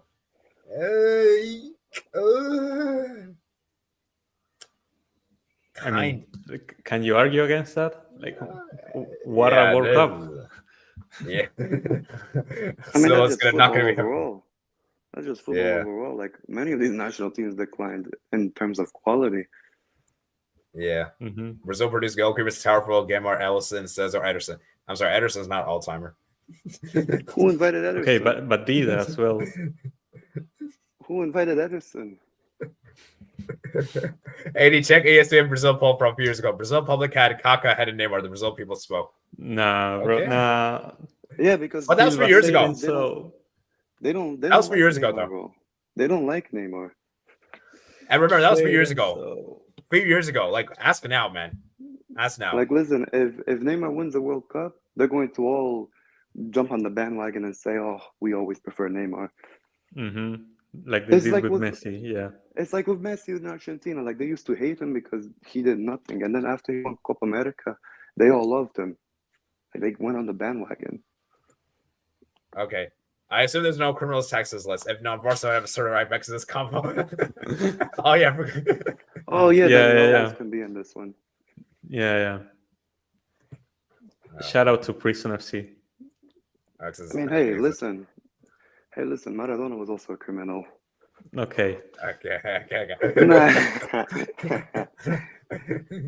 Hey, listen, not only he Okay. did drugs, he used to shoot at journalists. No. Okay. Yeah, That didn't happen. on my life. That didn't happen. Okay, guys. Let's I wrap. will show you. I will show you after this ends. Okay. All right, guys. Let's wrap this up. No Neymar, no Ballon d'Or. Neymar should have won a World Cup, Copa America, Brazil. Now Kaká must make it disgrace. Giroud is France's all-time score. Oh, what about Coutinho, guys? What about What do you mean? What about? Oh, wait, he's saying the old Coutinho. I was about to go insane. Oh, I was going to say the new one. I was going to say. Oh my god, I almost had a heart attack. Nah, the old Coutinho, I wouldn't even put in here either, because he was like a bench player in the World Cup winning teams. Neymar doesn't make bench. Neymar just looks like crazy. Yeah, even Pookie agrees.